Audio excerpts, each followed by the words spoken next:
आदाब। आज हम बनाएंगे वेज स्प्रिंग रोल, जो खाने में बहुत ही मज़े का लगता है।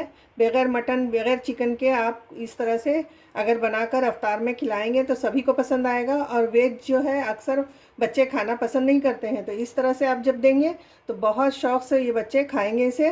तो चले देख लेते हैं इसमें क्या क्या चीज़ें जाएंगी और ये किस तरह बनता है। स्प्रिंग रोल बनाने के लिए सबसे पहले हमें शीट केक तैयार करना होता है। तो हमने लिया है यहाँ पर 1 कप इस तरह से मैदा, ये इसमें इस तरह से डाल देंगे। और साथ में हम लेंगे 1/4 कप कॉर्नफ्लावर, इसको भी हम इसमें ऐड कर देंगे इस तरह से। और 2 टीस्पून हमने यहाँ पर लिया है ऑयल, घी जो भी आप पसंद करते हो वो ऐड कर दें इसमें। यहाँ पर लिया 1/2 टीस्पून नमक। अब इन सारी चीज़ों को अच्छे से हम मिक्स कर लेते हैं। सारी चीज़ों को हमने अच्छे से मिला लिया। अब थोड़ा थोड़ा पानी हम ऐड करते जाएंगे और एक अच्छा सा आटा लगा लेंगे। ना ही ज़्यादा सॉफ्ट होना चाहिए ना ज़्यादा टाइट होगा। आप इस तरह से रोटी से थोड़ा सा टाइट आप लीजिएगा, आटा लगा लीजिए। इसी तरह से थोड़ा थोड़ा पानी डालते जाएंगे और अच्छे से गूंद लेंगे। आपको समोसा पट्टी और स्प्रिंग रोल की शीट बनाना मैंने पहले भी बताया है, उसकी वीडियो आपको मेरे चैनल पर मिल जाएगी, आप उसमें भी जाकर देख सकते हैं। इस तरह से देखें, मुक्की लगाकर अच्छे से हम गूंद लेंगे। जितना से हम गूंदेंगे हमारा जो डो है उतना ही अच्छा तैयार होगा। मैंने यहाँ पर इसे अच्छे से गूंद लिया है। अब इसके ऊपर थोड़ा सा हम ऑयल लगा देंगे और इसे ढककर 15 से 20 मिनट तक इसी तरह से रहने देंगे, ताकि ये और अच्छी तरह से फूल जाए और हमारा आटा जो है अच्छे से तैयार हो जाए। आटे को हमने रेस्ट के लिए रख दिया है, उस बीच हम फिलिंग तैयार कर लेते हैं। उसके लिए मैंने यहाँ पर लिया है पत्ता गोभी, इसको देखें इस तरह से बारीक चॉप कर लिया है मैंने। साथ में हमने यहाँ पर एक मीडियम साइज़ की गाजर ले ली है, उसको हमने चॉप कर लिया है। एक मीडियम साइज़ का प्याज हमने चॉप कर लिया है। एक शिमला मिर्च हमने इस तरह से कट कर लिया है बारीक। अब देखिए यहाँ पर मैंने बारीक चॉप किया है लहसुन, 10 से 12 लहसुन की कलियाँ थी, उसको मैंने इस तरह से बारीक कर लिया है। और अदरक 1 इंच का टुकड़ा मैंने लिया, उसको भी हमने इस तरह से बारीक कर लिया है। सोया सॉस लिया है हमने 1 टीस्पून, 2 टीस्पून हमने वाइट विनीगर लिया है। साथ में 1 टीस्पून हमने ब्लैक पेपर यानी काली मिर्च ली है, 1 टीस्पून हमने नमक लिया है। और यहाँ पर लिया है मैदा, ज़रूरत के हिसाब से हम मैदा इस्तेमाल करेंगे। यहाँ पर मैंने कढ़ाई ले लिया है, उसमें डाल दिया है मैंने 2 टेबल स्पून तेल और उसमें हम डालेंगे ये अदरक, साथ ही में डालेंगे लहसुन और इन्हें हम चला लेते हैं हल्का सा। ज़्यादा हमें लाल नहीं करना है, बस हल्का सा हम चला लेंगे।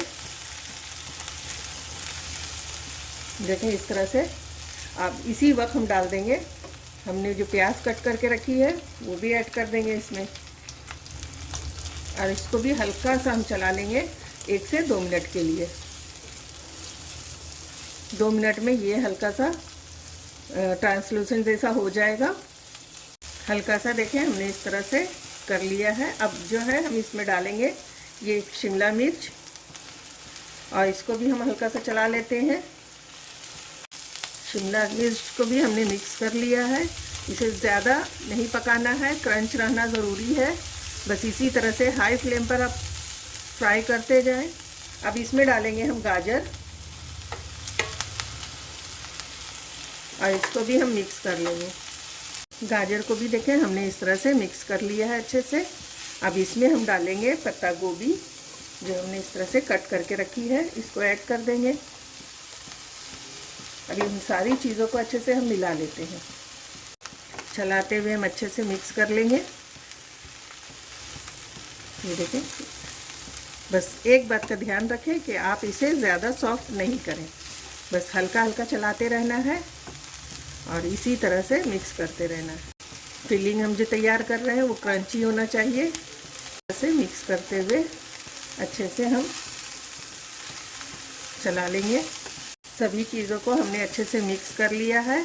अब इसी वक्त हम इसमें डालेंगे काली मिर्च यहाँ पर और साथ ही में डाल देंगे नमक और इन्हें भी मिक्स कर लेते हैं।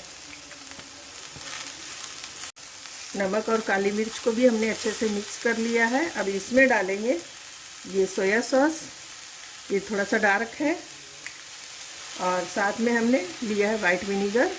इसको मिला देंगे और इन सभी चीज़ों को अच्छे से मिक्स कर लेंगे। सारी चीज़ों को हमने अच्छे से मिक्स कर लिया है। अब इसकी सॉफ्टनेस देखें, अभी तक पूरी सॉफ्ट नहीं हुआ है, लेकिन हल्का सा मॉइस्चर है। इसकी मॉइस्चर को ख़त्म करने के लिए और अच्छा सा बाइंडिंग देने के लिए हमने जो यहाँ पर मैदा लिया है 1 टेबल स्पून, उसको ऐड कर देंगे और इसे अच्छे से मिला लेंगे। इससे क्या है, अच्छे से बाइंड हो जाएगा। जब हम फिलिंग अंदर डालेंगे, फिलिंग देखें तैयार हो चुकी है। अब हम गैस की फ्लेम को ऑफ करेंगे और इसे ठंडा होने के लिए रख देंगे अलग बर्तन में निकाल कर। यहाँ पर देखें डो रेस्ट कर चुका है। अब इसे अच्छे से हम गूंद लेंगे, फिर एक बार अच्छे से सॉफ्ट कर लेंगे और इसका पेड़ा तैयार कर लेंगे। इस तरह से हमने सारे बॉल तैयार कर लिए हैं। अब इसको हम इस तरह से बेल लेते हैं। एक एक बॉल करके हमें सभी को बेल लेना है। पूरी साइज़ का हम इस तरह से बेल लेंगे, ज़्यादा बड़ा नहीं बेलना है। अभी छोटा ही बेल कर रखेंगे हम। कम से कम हम 3 से 4 पीस हमें इसी तरह से बेलना है। कुछ पूरी मैंने इस तरह से बेल ली है। अब एक एक उठा लेंगे हम इस तरह से, और इसके ऊपर अच्छे से हम ऑयल लगा लेते हैं। पहले चारों तरफ से हमें अच्छे से ऑयल लगाना है। कहीं पर ऐसा ना हो कि सूखा रहे। सूखा रहने से क्या है, एक दूसरे में चिपक जाएगा और आपका ये लेयर अलग अलग नहीं होगा।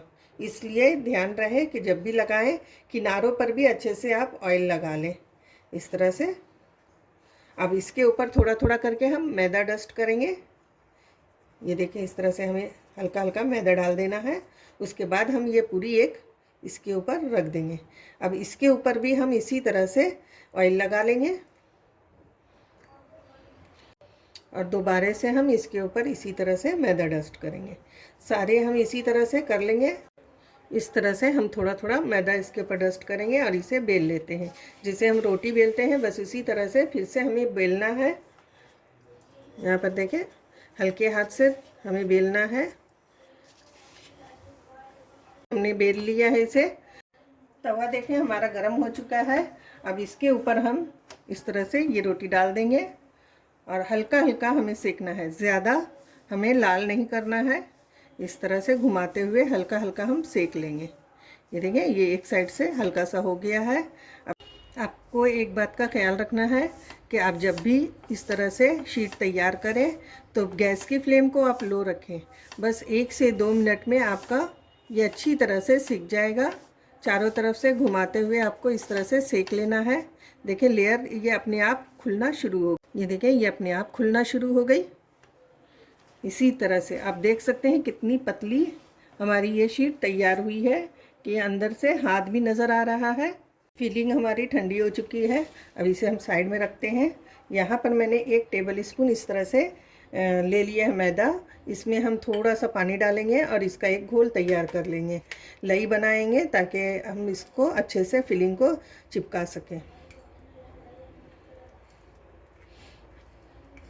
इस तरह से हम लई बनाएंगे ताकि हम अच्छे से स्प्रिंग रोल को सेट कर सकें। इसमें जब हम डालें फिलिंग तो वो बाहर नहीं निकले। थोड़ा सा और पानी ऐड करेंगे। इस तरह से घोल भी तैयार कर लिया है। ये इस तरह का हो गया है अच्छे से। अब हम यहाँ पर से फिलिंग लेंगे और ये फिलिंग इसमें स्टफ़ कर देंगे। इस तरह से जितना आप पसंद करेंगे उतना आप इसमें डाल दें इस तरह से। अब इसके ऊपर हम ये हल्का हल्का घोल लगा देंगे।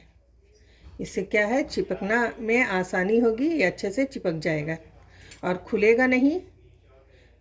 जब हम ऑयल में डालेंगे ये तो खुलना नहीं चाहिए, वरना सारा ऑयल ख़राब हो जाएगा और स्प्रिंग रोल में ऑयल चला जाएगा।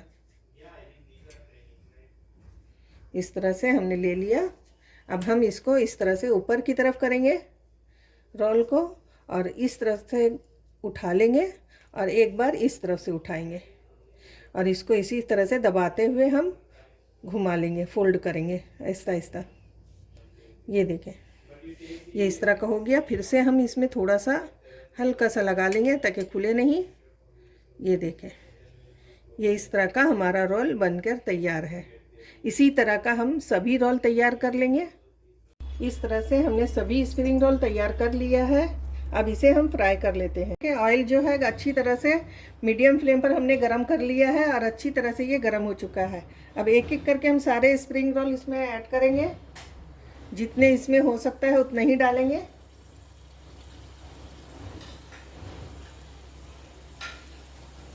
इसको अभी चलाना नहीं है, बस धीरे धीरे इसी तरह से ये फ्राई होने लगेगा। जब एक साइड से गोल्डन हो जाएगा तो हम पलट लेंगे। इस तरह से रोल को हमें पलट लेना है और गोल्डन फ्राई कर लेंगे हम। उलट पलट करते हुए हमने सारे स्प्रिंग रोल को इस तरह से फ्राई कर लिया है। अब एक एक करके हम सारा निकाल लेते हैं। हमारा स्प्रिंग रोल हमने तैयार कर लिया, बहुत ही मज़े का हुआ है। आप भी इस तरह से बनाएं और इन्जॉय करें इस रमज़ान। चलें तो फिर मिलते हैं नई रेसिपी के साथ। अल्लाह हाफिज़।